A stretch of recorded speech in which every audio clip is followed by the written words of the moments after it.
Former UN Ambassador Nikki Haley won 6 votes in Dixville Notch in the first results that were released. That came in just after midnight. Former President Donald Trump hopes to take a commanding lead in this primary.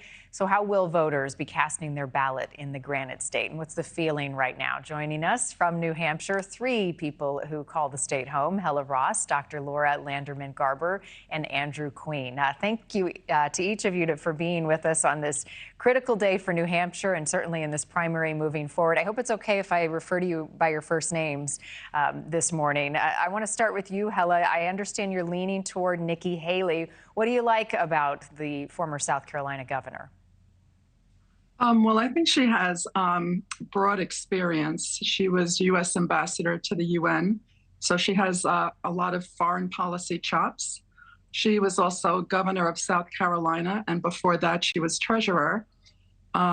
She's also a military spouse, and she's a woman of color. She's an Indian American, and she's a mother of 2. So I believe she has the most experience to qualify as the Republican presidential nominee. Well, we'll see if you're right. Andrew, I understand you are leaning more towards Trump right now. Is that still the feeling?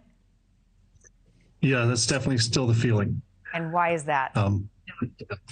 Well, I think energy is a big concern, the cost of energy and how that relates to the economy.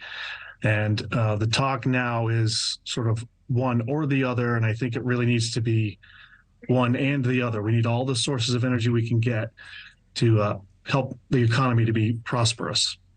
Laura, you are leaning towards Haley. What is it about Nikki Haley that you appreciate?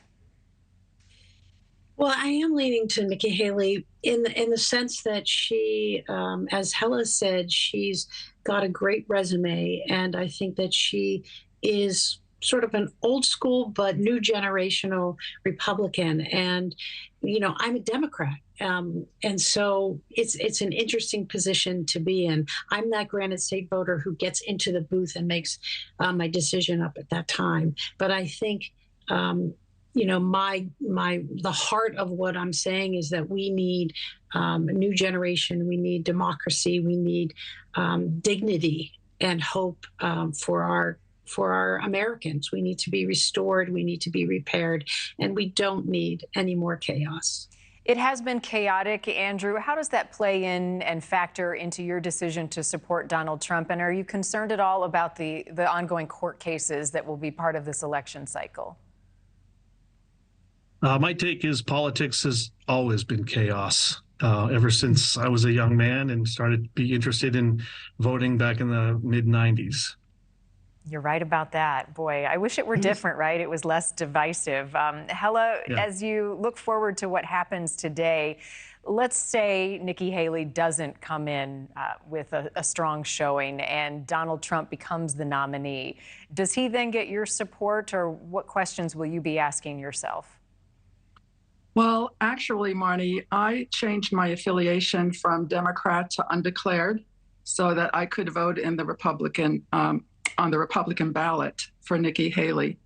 And the thought process was that after I vote for her today, I will change my affiliation back to undeclared so that I can choose my Democratic nominee in the general election in November.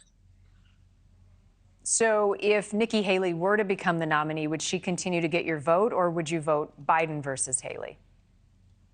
I would vote Biden versus Haley. And if Haley should prevail, I would be able to live with a Haley administration as opposed to looking forward to another Trump administration. That's something that I just couldn't tolerate at this point. Yeah, interesting. Laura, same question to you.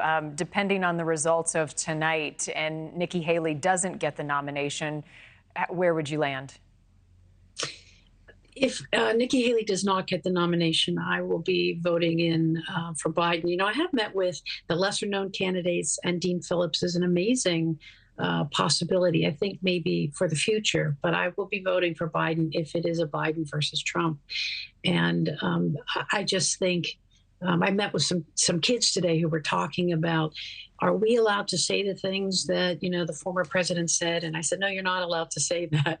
Some of those, the verbiage. And I said, like, if that's if that's where we're at, I think we need to pay attention to the future of this country in that way. Thank you for watching. Go to newsnationnow.com to find NewsNation on your television provider. And don't forget to click the red subscribe button below to get more of NewsNation's fact-driven, unbiased coverage.